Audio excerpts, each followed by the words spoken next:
ಸಂಸದ ಪ್ರತಾಪ್ ಸಿಂಹ ಸಹೋದರನ ಮೇಲೆ ಬಂದಿರುವಂತ ಆರೋಪ ಏನಿದೆ, ಮರಗಳು ಪ್ರಕರಣ, ಈ ಪ್ರಕರಣಕ್ಕೆ ಈಗ ಮಾಜಿ ಮುಖ್ಯಮಂತ್ರಿ ಕುಮಾರಸ್ವಾಮಿ ಅವರು ಬಹಳ ದೊಡ್ಡ ಟ್ವಿಸ್ಟ್ ಅನ್ನ ಕೊಟ್ಟಿದ್ದಾರೆ.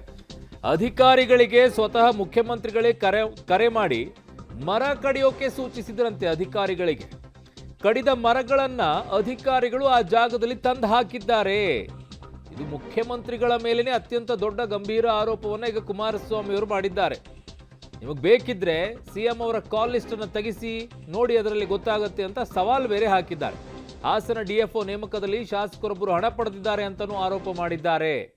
ಇದು ಕುಮಾರಸ್ವಾಮಿ ಅವರು ಆಡಿರುವಂತ ಮಾತು. ಕೇಳಿಸ್ಕೊಳ್ಳಿ ಅವರು ಏನು ಆರೋಪ ಮಾಡಿದ್ದಾರೆ. ಅವರು ಈ ಭೂಮಿಯನ್ನ ಯಾರಿಗೆ ಕೇಸ್ ಹಾಕದಲ್ಲ ವಿಕ್ರಮ್ ಸಿಂಹ ಅವರಿಗೆ ಲೀಸಿಗೆ ಕೊಡ್ತಾರೆ ಭೂಮಿನ ಶುಂಠಿ ಬೆಳೆಯಲಿಕ್ಕೆ.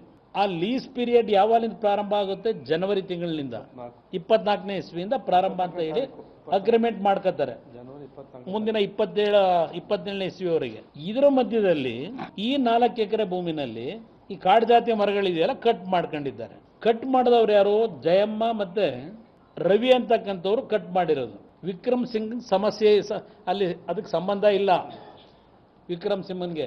ಇಲ್ಲಿ ನಂತರ ಮುಂದೆ ನಡೆದಂಥ ಪ್ರಕರಣ ಏನಿದೆ, ನಮ್ಮ ಅರಣ್ಯ ಇಲಾಖೆ ಅಧಿಕಾರಿಗಳು ಈ ಮಾಜರ್ನ ಮಾಡಬೇಕಾದ್ರೆ A1 A2ನ ಜಯಮ್ಮ ಮತ್ತೆ ರವಿ ಮೇಲೆ ಹಾಕಿದ್ರು. ರವಿ ಮೇಲೆ ರಾಕೇಶ್ ಶೆಟ್ಟಿ ಅಂತ ಹೇಳಿ A1 A2 A3 ಇರಲಿಲ್ಲ. ಅಲ್ಲಿ ಯಾರೋ ಒಬ್ಬ ಪುಡಾರಿ ಒಬ್ಬವನೇ, ಅವನಿಗೆ ಇಲ್ಲಾರೋ ಒಬ್ಬ ಹಿಂದೆ ಒಬ್ಬ DFO ಇದ್ದ, ಈಗೆಲ್ಲ ಬೆಂಗಳೂರಲ್ಲಿ ಇರಬೇಕೀಗ. ಅವನಿಗೂ ಸಂಬಂಧ. ಅವನಿಗೆ ವಿಷಯ ಕೊಟ್ಟ, ಅವನು ಮುಖ್ಯಮಂತ್ರಿಗಳಿಗೆ ಹೇಳ್ದ, ಸಾರ್ ಒಂದು ಒಳ್ಳೆ ಮಿಕ ಹಿಡಿದಿದ್ದೀವಿ, ಈಗ ನಿಮ್ಗೆ ಒಳ್ಳೆ ಕೇಸು, ಪ್ರತಾಪ್ ಸಿಂಹ ನಿಮ್ಮ ಮೇಲೆ ಬಹಳ ದೊಡ್ಡ ಮಟ್ಟದಲ್ಲಿ ದಾಳಿ ಮಾಡ್ತಿರ್ತಾನೆ, ಫಿಕ್ಸ್ ಮಾಡೋಕ್ಕೊಂದು ಒಳ್ಳೆ ಅವಕಾಶ ಸರ್ ಅಂತ ಮುಖ್ಯಮಂತ್ರಿಗಳಿಗೆ ತಲೆ ತಿಂದ. ಮುಖ್ಯಮಂತ್ರಿಗಳೇನು ಮಾಡಿದ್ರು? PCCF ಮಾತನಾಡಿದ್ರು, ಒಂದು ಕೆಲಸ ಮಾಡಿ, ಗೆಂಡೆಕಟ್ಟೆ ಫಾರೆಸ್ಟ್ ಇದೆ, ಆ ಫಾರೆಸ್ಟಲ್ಲಿ ಬೀಟೆ ಮರ ಏನಿದೆ ಅದನ್ನ ನಿಮ್ಮ DFO ಹೇಳಿ ಕಟ್ ಮಾಡಿ ಈ ಜಾಗಕ್ಕೆ ಹಾಕಿ ಅಂದರು.